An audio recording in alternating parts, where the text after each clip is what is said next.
अस्सलामुअलैकुम, welcome to my YouTube channel. I hope आप ठीक होंगे और आज मैं आपके साथ क्रेज़ी वाइफ 2 का 18 पार्ट शेयर करने वाली हूँ। और जैसे कि मैंने आपको बताया था कि अब ये स्टोरी मज़ीद लॉन्ग नहीं होगी, बल्कि इसका तो एंड होने ही वाला है और इसके बाद सिर्फ इसके 2 या 3 पार्ट्स ही बाकी रह जाएंगे। और स्टोरी पसंद आए तो लाइक और कमेंट कीजिएगा और कमेंट ज़रूर किया करें। मुझे बहुत अच्छा लगता है जब आप लोग कमेंट करते हो। और चैनल पे नहीं हो तो सब्सक्राइब भी कर लेना।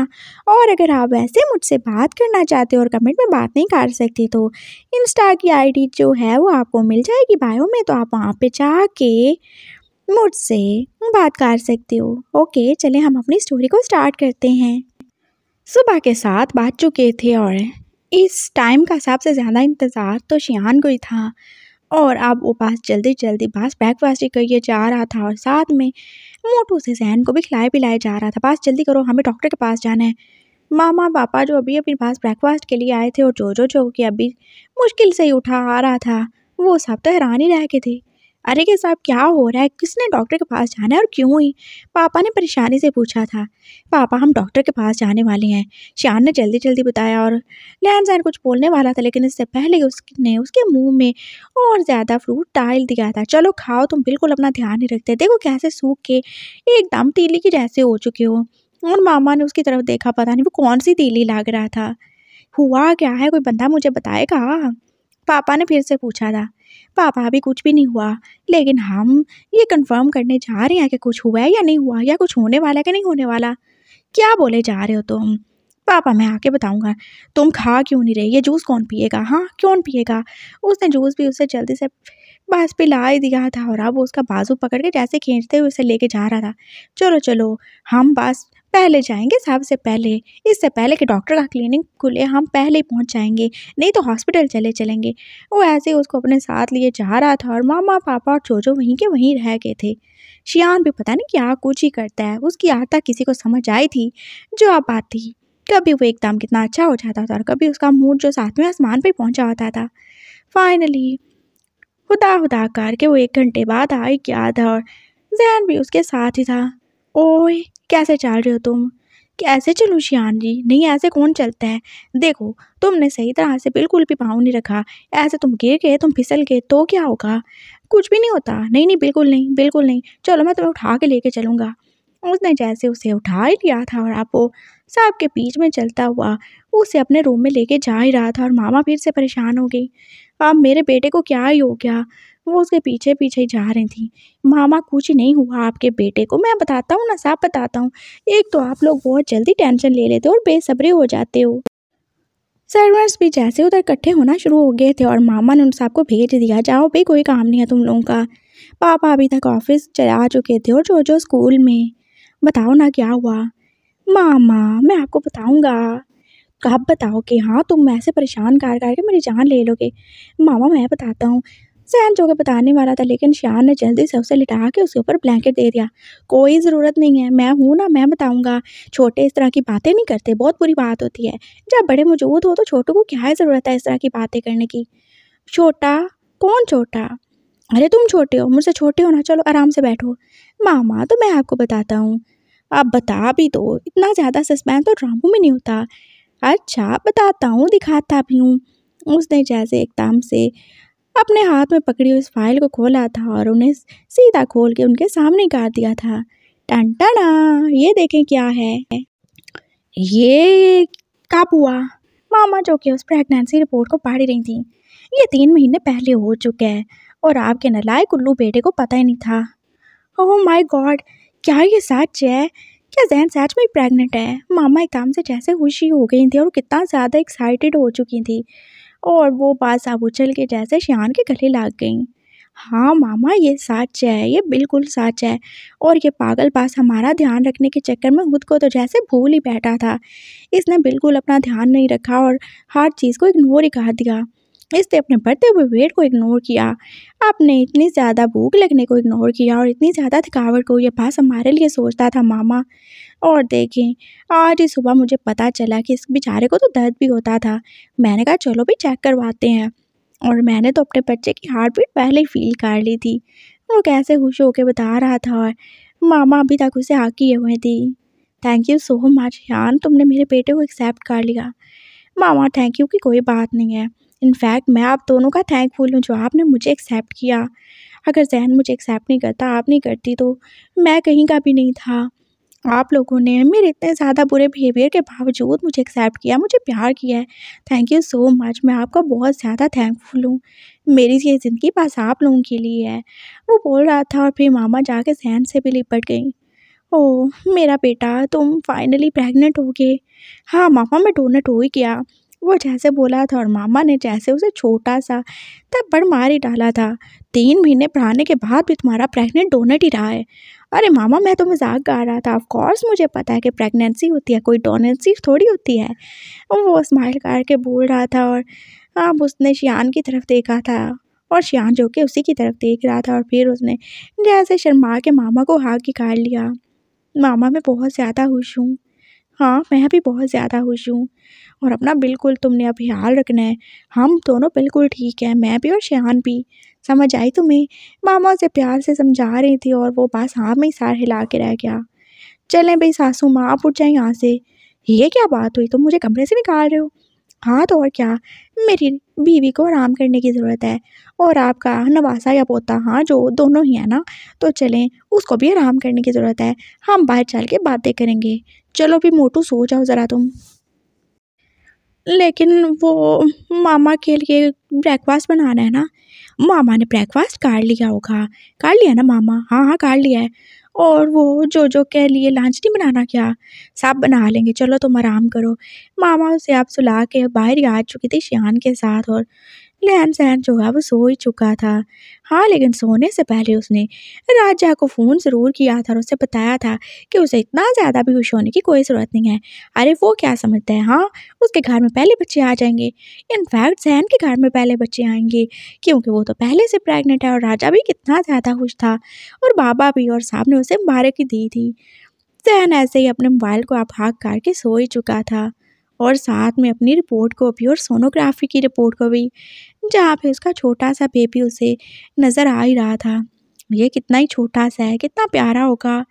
हाँ, अभी बच्चे की कोई भी फॉर्म नहीं थी बनी, लेकिन उसे पता है कि उसका बच्चा है और उसे अभी से उससे बहुत ज़्यादा ही प्यार है।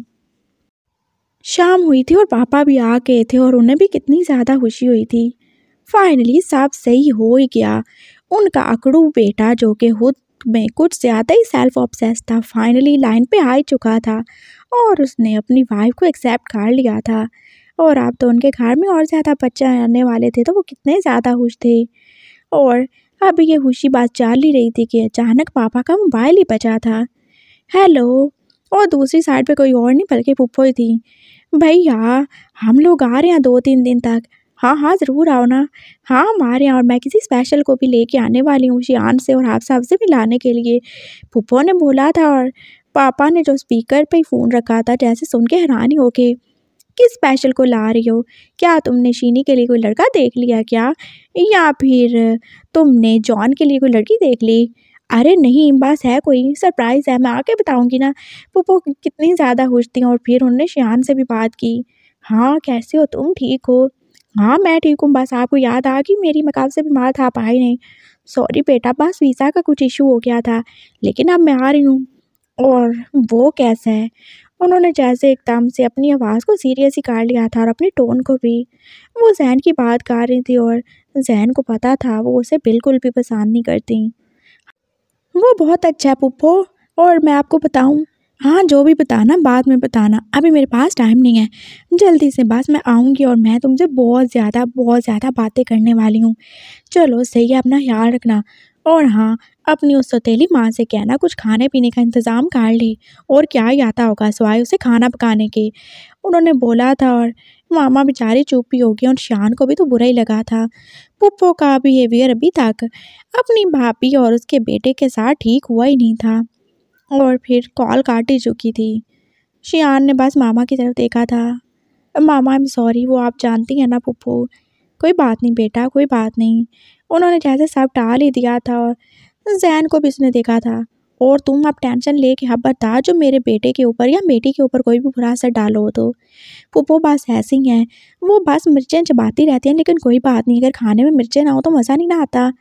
हाँ जी, सही है। चलो अपना ख्याल रखना है। चलो अब हमारे सोने का टाइम हो गया है। और बेबी को कब तक चिपका के रखोगे? दूध पिया क्या तुमने? जी पी लिया है। कितना पिया है? ये तो अभी आधा गिलास ही पिया है तुमने। चलो दूसरा भी पियो। और अभी तुमने एक और गिलास भी पीना है। वो मेरे बेबी के लिए, ये तुम्हारे लिए था। शियान जी बात करें, खा खा के क्या मुझे फाड़ डालेंगे? नहीं, कोई नहीं फटने वाले तुम। जब तुम्हारा टाइम आएगा तुम तब ही फटोगे। उसने जैसे आहिस्ता से बोला था और जैन को जैसे अब गुस्सा ही आ गया। अरे वो कितना ही खाए, खा खा के पहले कहाँ पे पहुँच चुका है। बस बहुत हो गया, चलो दूध पीने गिरो। वो उसे दूध पिला के वापस अपने रूम में लेके आ ही चुका था और फिर उसने उसे हक कर लिया। आज वो नहीं करेंगे? नहीं कोई नहीं करेंगे, आराम करो ना तुम। करेंगे, देखो तो कितने ज़्यादा तुम ठरकी हो चुके हो। शियान कैसे एकदम से जिम्मेदारी बांट चुका था और उसे बहुत ज़्यादा ही ख्याल था अपने बच्चे और अपनी वाइफ की सेफ्टी का। वो उसे हाथ करके सो ही चुका था और वो कितना ज़्यादा अब रिलैक्स फील कर रहा था। अब पुप्पो आएंगी, शायद कोई टेंशन क्रिएट कर ही दें, लेकिन उन्हें बताएगा, उन्हें समझाएगा कि जहन बहुत ज़्यादा अच्छा है और वो उससे बहुत ज़्यादा प्यार करता है और अब तो उनकी लाइफ में उनका बच्चा भी आने वाला है। हाँ सब सही हो जाएगा, पुप्पो की नाराज़गी भी दूर हो ही जाएगी। और फिर 3 दिन बाद पुप्पो आ भी चुकी थी अपनी बेटी चीनी के साथ, और उसके साथ एक और ही लड़की थी जो कुछ ज़्यादा ही मॉडर्न और कुछ ज़्यादा ही प्यारी थी। और शियान का जैसे ठरकी सा तेल उसे देख के एक बार वाव ज़रूर ही बोला था, लेकिन उसके साथ ही जहन खड़ा था। उसने एकदम जैसे उसकी नज़रें फिरते देख के उसका हाथ एकदम से दबाया था। हाय मैं मर गया, उसे एकदम से दर्द हुआ था और शियान के ऐसे बोलने पर पुप्पो ने उसकी तरफ देखा। क्या हुआ बेटा तुम्हें? कुछ नहीं, बस लगता है मेरे हाथ पे किसी ने कुछ काट दिया है। वो अपना हाथ दबाए जा रहा था और फिर उसने जहन की तरफ देखा। शियान जी आप बिना कहीं भी चले जाते हैं, कुछ भी काट लेते हैं, और जब कहीं भी मुंह उठा के चले जाएंगे ना कुछ तो हो गई। अपनी नज़रों को, अपने कदमों को और अपने दिल को संभाल के रखें। उसने जैसे उसे वार्न किया था और फिर शियान चुप ही हो गया और पुप्पो देख ही नहीं थी। ये कैसे तुमसे बात कर रहा है? क्या हो गया पुप्पो? ऐसे ही बात करता है वो बहुत अच्छा है, चले ना आए ना। वो सब बैठ चुके थे और साहब के बीच में पुप्पो ने बताया था कि वो लड़की कौन है।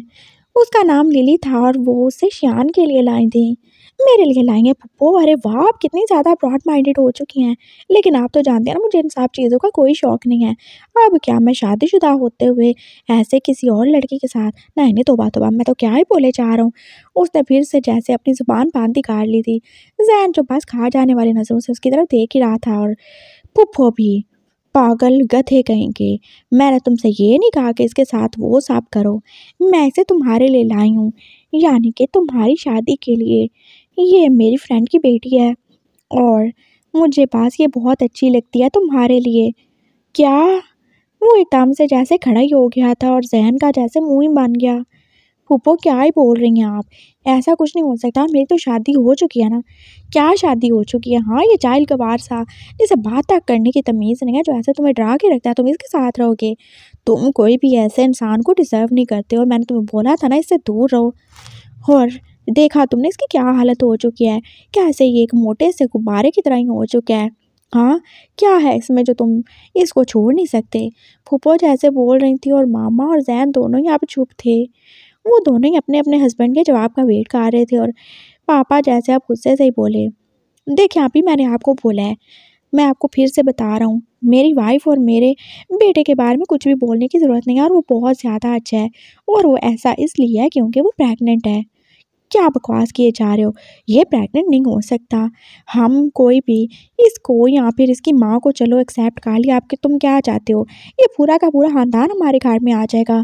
पुप्पो जैसे अपने भाई से लड़ना ही शुरू हो गई थी। जैन जो कि उठ के अंदर ही चला गया और शियान उसके पीछे उसको मनाने। जानू रुको ना, किधर जा रहे हो? गिर नहीं जाना कहीं। वो ऐसे उसके पीछे जा रहा था और शीनी जो कि पहले ही अपने रूम में जा चुकी थी अपनी फ्रेंड के साथ, और मामा जो कि वहीं बैठी आप रो ही रही थी। फूफो जो कि आप अपने भाई के सामने उन्हें जलील किए ही जा रही थी। ये औरत जिसने अपने हस्बैंड के मरते ही तुमसे दूसरी शादी कर ली, ये क्या ही वफादार होगी? इसे सिर्फ तुम्हारे पैसे से प्यार है। ये बहुत अच्छी औरत है आप भी। इस औरत ने मेरे बेटे की जान बचाई और अगर आज यान जिंदा है तो इसी की वजह से है। समझ आई आपको? हाँ तो कौन सा एहसान काट लिया? क्या हमने इसके बेटे को अपने अपनाया? और मैंने तुमसे कब बोला है कि तुम इसके बेटे को घर से निकाल दो? अरे रखो ना, अपना बेटा बना के रखो, उसे पढ़ाओ लिखाओ और किसी अच्छे से लड़के से उसकी शादी कर दो। लेकिन वो लड़का शियान तो बिल्कुल नहीं होगा। तुम क्या चाहते हो, मेरे प्यारे से भतीजे की ज़िंदगी बर्बाद हो जाए? वो क्या कहता था खुद को? वो खुद को एक ब्रांड मानता था और तुमने देखा उसका क्या ही हाल हो चुका है, कैसे वो इसके लड़के से अब डरता फिर रहा है, कैसे वो उसके पीछे धूम की तरह लगा फिरता है। मैं ये सब बिल्कुल बर्दाश्त नहीं करूँगी। मेरा भतीजा एक अल्फा है, वो इंडिपेंडेंट है, वो किसी से नहीं डरता। और कैसे ही ये दोनों माँ बेटा मिलकर तुम दोनों को अपने इशारे पे नचाए जा रहे हो, तुम नाचे जा रहे हो। सब इसी को दे दोगे क्या? तो आप ले लेना आपने जो कुछ लेना है। पापा ने जैसे बोला था, मुझे कुछ नहीं चाहिए। मैं बस उसके साथ इसके बेटे को नहीं देख सकती। उसको बोलो जल्दी से उसे डिवोर्स दे दे। उसकी शादी लिली से ही होगी और अगर लिली से नहीं तो चलो किसी और से। लेकिन जो बंदा उसके साथ सूट करे, जब वो चले तो लोग वाह वाह करें, देख के आहें ना भरें कि इसने किसको ही सेलेक्ट कर लिया। फूफा जैसे बोल के जा चुकी थी और पापा अपना साड़ी पकड़ के बैठ गए। उफ, उनकी बहन और उनकी नफ़रत पता नहीं काफ़ी सही होगी। और वो अब अपनी वाइफ को भी चुप करा रहे थे। और शियान अपनी वाइफ को, जानू मैं कोई नहीं शादी कर रहा। नहीं मुझे पता आप कर लो कि आप कैसे खा जाने वाली नज़रों से उस शीली को देख रहे थे। अरे जानू शीली नहीं, लीली है उसका नाम। हाँ देखो एकदम से नाम भी कैसे याद हो गया। जैन ने जैसे तकिया ही खींच मारा था उसे। अरे नहीं मारो ना, चोट लग जाएगी। बांस खाते पिलो से कौन सी चोट लगती है। अरे वाह तुम्हें इसका नाम भी आ गया। हाँ ना, मुझे नाम आता है, मुझे और भी चीज़ों के नाम आते हैं। देखो ये ब्लैंकेट है, ये क्या है, ये टेबल लैंप है। वो अब उसे चीज़ों के नाम बताना स्टार्ट हो गया था और शियान जो कि अब उसकी तारीफ ही कर रहा था। और कितनी आसानी से ही उसने उसका ध्यान उस टॉपिक से हटा ही दिया था। और अब वो रात को सोने वाले थे जब जैन को फिर से हाल आया। आप उसके साथ शादी नहीं करेंगे ना? बिल्कुल नहीं करूँगा जानू, तुम क्यों ही डांट रहे हो? मैं जानता हूँ मैंने बहुत ज़्यादा गलतियाँ की हैं और मैं अगर पहले वाला शियान होता तो ज़रूर ही गाड़ लेता। लेकिन अब नहीं, तुम मेरी ज़िंदगी हो, तुम मेरी जान हो और तुम्हारे अंदर जो जान है वो भी मेरी जान है। तुम दोनों मेरे लिए सबसे इम्पोर्टेंट हो और मामा और जोजो भी। समझ आई तुम्हें? मैं तुम्हें कभी नहीं छोड़ूंगा और ना ही मैं किसी भी शीली से शादी करूंगा। हाँ सही है, उसका नाम शीली होना चाहिए। जैन जो फिर से स्माइल कर रहा था और शियान ने उसे आगे बढ़ के आगे कर लिया। अब मेरा बेबी सो जाए। आपका बेबी? वो तो शायद सो ही क्या होगा, वो कुछ भी नहीं कर रहा। हाँ तो बेबी की मामा भी सो जाए और मेरे बेबी तो तुम ही हो, पहला बेबी, मेरा पहला बच्चा और मेरा पहला प्यार। वो उसे ऐसे ही अब अपने साथ लगाए पास बातें किए जा रहा था और जहन सो भी क्या। लेकिन शियान को खुद कितनी ज़्यादा ही टेंशन हो रही थी। वो क्या ही करे, फूफो से वो कभी भी नहीं जीत सकता। अगली सुबह वो सारे ब्रेकफास्ट की टेबल पे बैठे थे और फुप्पो जैसे फिर से नाराज़ नाराज़ सी थी। और वो कैसे ईशान को और सहन को, जो कि इतने प्यार से एक दूसरे के साथ बैठे थे, देख के गुस्सा ही खा रही थी। तुम लोगों में कोई शर्म हया है कि नहीं है? हाँ, इस तरह के चोंचलेबाजियाँ कर के तुमने मेरे भतीजे को काबू किया हुआ है ना? जहन जो जाने किसी बात पे हंस ही रहा था, एकदम जैसे चुप ही हो गया था। क्या हो गया फूफो, ऐसे क्यों डांट रहे हैं उससे? और मैंने कितनी दफ़ा बोला प्लीज़ उससे ऐसे बात मत किया करें। आप बड़ी हैं, मैं आपकी बहुत ज़्यादा रिस्पेक्ट करता हूँ, लेकिन जैन को कुछ मत बोलें। और वो प्रेग्नेंट है, आप कैसे भूल जाती हैं? अगर उससे या मेरे बच्चे को कुछ हो गया तो? शियान ने बोला था और फूफो जैसे एकदम से और ही ज़्यादा नाराज़ हो उठी। हाँ हाँ, वही सब तुम्हारे लिए है। पता नहीं कौन सा ही काला जादू किया होगा इसने तुम पे या फिर इसकी माँ ने तुम्हारे बाप पे। और मुझे सब पता है, ये उधर गाँव में रहता था ना सपेरों के पास, वो तो जाने कौन कौन से जादू टोने करते हैं और पता नहीं कैसे इसने तुम्हें अपने काबू में कर लिया। वरना तुम जो अपनी इस माँ से नफ़रत करते थे, तुम जो उन सारे गाँव वालों से नफ़रत करते थे, कैसे तुम इसको अपना सकते हो? पुप्पो प्लीज़ बस बहुत हो गया है। क्या बहुत हो गया है? हाँ, क्या ही बहुत हो गया है? मैं क्या अपने सर्कल में मुँह दिखाऊँगी कि मेरा भतीजा जो कि एक सुपर मॉडल है, जो सिर्फ़ नेशनल नहीं बल्कि इंटरनेशनल लेवल पे मॉडलिंग करता है, जिसका एक्टिंग करियर बस स्टार्ट ही होने वाला है और जो सिर्फ़ 23 साल का होने वाला है और उसने क्या ही किया है, एक गाँव के जाहिल गँवार लड़के से, जिसे सही तरह से बात करनी नहीं आती, जिसे खाने की तमीज़ नहीं है, उससे शादी कर लिया है। और शादी की नहीं बल्कि उसे प्रेग्नेंट भी कर दिया हुआ है। हाँ, क्या बोलूँगी मैं? फूफो पास जो होना था हो चुका है ना, वो बहुत ज़्यादा अच्छा है। शियान जैसे वहाँ पे खड़ा-खड़ा उनसे बहस ही किए जा रहा था और फूफो को एकदम से और ही गुस्सा आया। उसकी खातिर मेरे से बहस करना बंद करो और तुम क्या खड़े खड़े देख रहे हो, जाओ दफ़ा हो जाओ अपने कमरे में। उन्होंने जैन को बोला था और वो एकदम से उठ के जाने ही लगा था और फिर उसे चेयर की ठोकर ही लगी और फिर जैन ने जल्दी से जैसे शान को पकड़ लिया। देख लिए ड्रामे इसके, हाँ देख लिए कैसे एक दूसरे के ऊपर बास्केट पाड़ के इसने तुम्हें अपने काबू में किया हुआ है। हाँ ये प्यारा है, बहुत ज़्यादा खूबसूरत है, बस इसी बात का ये फ़ायदा उठाता है और अपने हुस्न के जाल में तो फंसाया ना इसने।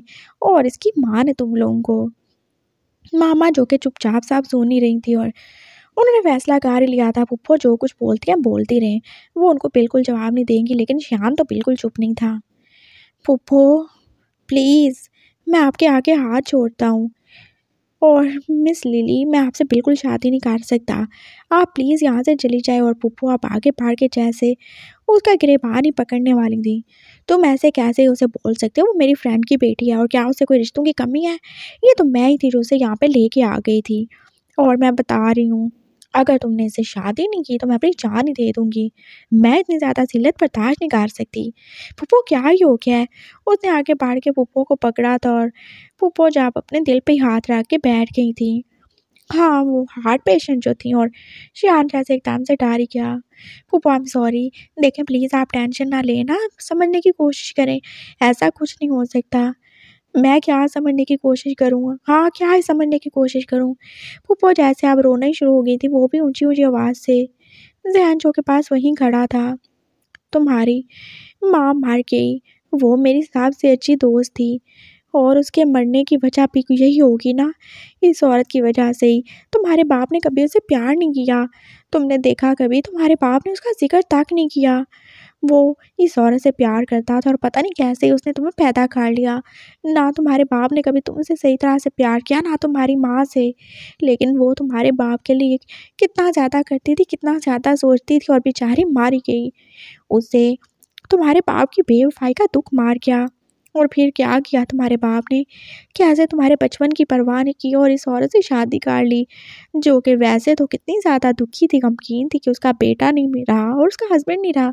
लेकिन कैसे ही उसने तुम्हारे बाप से शादी कर ली, कितनी जल्दी मान गई वो। तुम्हें कुछ भी अजीब नहीं लगता शियान, ये लोग क्या चाहते हैं, ये हमारे अपने नहीं हैं और आप इन्होंने तुम्हें भी अपने कब्ज़े में कर लिया है। क्या करूँ मैं? मेरी सहेली, मैं उसे मरने के बाद क्या मुँह दिखाऊँगी कि उसका बेटा, उसका हस्बैंड दोनों ही लोगों के कब्ज़े में चले गए। मैं ये बर्दाश्त नहीं कर सकती, मैं तुम्हारे लिए हमेशा बेस्ट चाहती हूँ। मैं तुमसे बहुत ज़्यादा प्यार करती हूँ। तुम मेरे भतीजे नहीं हो, मेरे बेटे हो। मैंने तुम्हें कभी भी अपने बेटे से काम नहीं समझा। इनफैक्ट मैंने तो हमेशा तुम्हें जॉन और शैनी से बढ़ के ही समझा है। तुम मेरी पहली औलाद जैसे हो और तुम अब कैसे ये हिसाब किए जा रहे हो? फूफो आई एम सॉरी। देखें जो हो गया, मुझे नहीं पता वो सब क्यों हुआ, कैसे हुआ और पापा मामा से नफ़रत नहीं करते थे। लेकिन अब मैं समझ सकता हूँ, वो ज़रूर जिया मामा से इतना ज़्यादा प्यार करते होंगे, इसलिए वो मामा को कभी वो वाला प्यार नहीं दे पाए। लेकिन मुझे इतना पता है, मैंने जितना भी टाइम पापा और मामा के साथ गुज़ारा था, पापा ने कभी मामा के साथ मिसबिहेव नहीं किया। वो उनका ध्यान रखते थे, उनका ख़्याल रखते थे और प्यार पे कोई ज़ोर नहीं चलता ना, दिल हमारे कंट्रोल में नहीं होता। मामा चली गईं, बस उनकी ज़िंदगी इतनी लिखी थी, लेकिन ये तो मेरे पास है ना, इसके पास मेरा बच्चा है। फूफो मैं मर जाऊँगा अगर ये मुझे छोड़ के चला गया तो।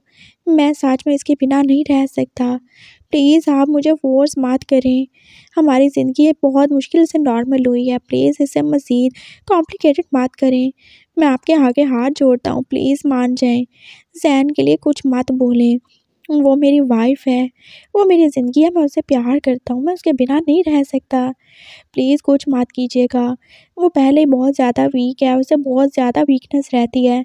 अगर उसने ज़्यादा टेंशन ले ली और मेरे बच्चे को कुछ हो गया तो? क्या आप चाहती हैं मेरा पहला बच्चा दुनिया में आने से पहले ही चला जाए? शियान भी अब रो ही रहा था और उसने फूफो को जाने की ऐसे ही चुप करवा ही लिया था। ज़ैन जो अब वहीं का वहीं खड़ा था और उसके भी आँसू गिरे ही जा रहे थे। उसका कितना ज़्यादा दिल दुख रहा था फूफो की बातों पे, लेकिन उसे कहीं न कहीं वो सही भी लग रही थी। शायद उसकी पॉइंट ऑफ व्यू से वो सही है, लेकिन फूफो के पॉइंट ऑफ व्यू से तो वो गलत ही होंगे ना। उसकी मामा और वो जिन्होंने शियान की मामा की जगह पे कब्ज़ा कर लिया था और फूफो तो उसके लिए बेस्ट ही चाहती होंगी। वो जैसे चुपचाप अब रूम में चला गया था और शियान जो कि अब फूफो के पास ही था। मामा भी अपने रूम में थी और वो भी रो ही रही थी और ज़ैन अपने रूम में। और फिर वो जैसे खुद को मिरर में देख ही रहा था, उसमें किस चीज़ की कमी है, क्या कम है उसमें। और जैसे शीशे ने उसे जवाब दे ही दिया था, हाँ, सिर्फ शक्ल अच्छा होने से क्या होता है, उसमें कॉन्फिडेंस की कमी है। वो सिर्फ अपने हस्बैंड से बात कर सकता है, बस उसी के साथ लड़ाई कर सकता है, बाकी किसी के आगे उसका मुंह तक नहीं खुलता। उसमें अक्ल की कमी है, वो कितनी ज़्यादा चीज़ों को अभी तक नहीं समझता। 3 महीने में वो कितना ही समझ लेगा। वो बिल्कुल अपना ख्याल नहीं रखता। वो देख रहा था कैसे उसके डार्क सर्कल्स अभी भी बने हुए थे, उसकी आंखें जो कैसे छोटी छोटी सी लग रही थी ना, और क्या ही उसका हाल हो चुका था। वो एकदम से मोटू सा ही तो लग रहा था। और फिर उसने अपने पीछे लगे हुए शियान के बड़े से पोस्टर की तरफ देखा था। वो क्या था, वो तो एकदम परफेक्ट था। किस चीज़ की कमी थी उसमें? हाँ, किस चीज़ की कमी थी? वो एकदम परफेक्ट है। उसके सर से लेके पाँव तक वो एकदम परफेक्ट है, जिसके कभी भी कपड़ों की क्रीज तक नहीं टूटी थी, जिसने बस कभी अपने बालों को बिखरने नहीं दिया था, जिसका फेस हमेशा ग्लो करता था, जो पास सोते हुए भी खुद को जैसे पूरा का पूरा अपने परफ्यूम में डिबो के रखता था, जो खुद कितना ज़्यादा एलिगेंट था। और ज़ैन, वो जैसे खुद का और उसका कंपैरिजन निकाल रहा था। हाँ, सही कह रही हैं फूफू, जब वो फूफू के बर्दाश्त नहीं कर सकती तो बाकी लोग क्या ही सोचते होंगे। मैं बिल्कुल उनके साथ अच्छा नहीं लगता, मैं उनके काबिल नहीं हूँ। वो मुझसे प्यार करते हैं, ये उनकी अच्छाई है, लेकिन क्या मैं इतना ज़्यादा अच्छा हूँ कि उनकी अच्छाई का फ़ायदा उठाऊँ? नहीं, मैं बिल्कुल उनके काबिल नहीं हूँ। मैं उनको बोल दूँगा, वो शीली से शादी कर लें। हाँ, वो ऐसे बोलते-बोलते अपने आँसू भी साफ़ कर रहा था और शियान जो के रूम में आ गया। ज़ैन, आई एम सॉरी, मैं पप्पू को समझा दूँगा, वो अब बोलेंगी नहीं तुम्हें कुछ भी। और शियान ने बस देखा था ज़ैन जो बस रोते-रोते उसके गले ही लग गया। आप उनकी बात मान लें, वो लड़की शीली उससे शादी कर लें। क्या बकवास किए जा रहे हो तुम? सही कह रहा हूँ, मैं बिल्कुल आपको आपको बिल्कुल भी डिज़र्व नहीं करता। अरे डिज़र्व होता है पागल। हाँ वही, देखिए मैं तो सही से बोल नहीं पाता। मैं कैसे कि आपके साथ ज़िंदगी में आगे चलूँगा? आपके आगे कितनी सारी ज़िंदगी पड़ी है और मैं जो पहले कुछ नहीं पढ़ा अब भी क्या ही पढ़ूँगा? मैं किसी से बात नहीं कर सकता, मुझ में कोई भी कॉन्फिडेंस नहीं है। अरे कॉन्फिडेंस होता है। शियान जो कि उसे साथ-साथ क्रैक भी कर रहा था। हाँ वही तो, देख लिया ना, मैं सही से बात नहीं कर पाता, कुछ भी नहीं कर पाता। मैं आपके बिल्कुल काबिल नहीं हूँ शियान जी। आप वो बहुत अच्छी लड़की, कोई खूबसूरत सी लड़की जो आपके साथ हर कदम पे कंधे से कंधा मिला के चल सके, उसको डिज़र्व करते हैं, मुझे नहीं। ये फैसला तुम नहीं करोगे, समझ आई तुम्हें? मैं बहुत ज़्यादा नाराज़ हूँ, खबरदार हो तुमने ऐसी वैसी कोई बकवास की हो तो। और तुम ये मत समझना कि तुम वो पुरानी फ़िल्मों की रोती-धोती हीरोइनों की तरह मुझे अपने प्यार के वास्ते दोगे और बोलेंगे, मेरे प्यारे पति बाबू जाओ उससे शादी कर लो, वो तुम्हारे साथ बहुत अच्छी लगेगी, ब्ला ब्ला ब्ला ब्ला। मैं तुम्हारा मुँह तोड़ दूँगा अगर तुमने ऐसा-वैसा कुछ बोला तो। मैं बस तुमसे प्यार करता हूँ, तुम चाहे जैसे भी होगे, समझ गए तुम? और मुझे कुछ भी बुरा नहीं लगता तुम में।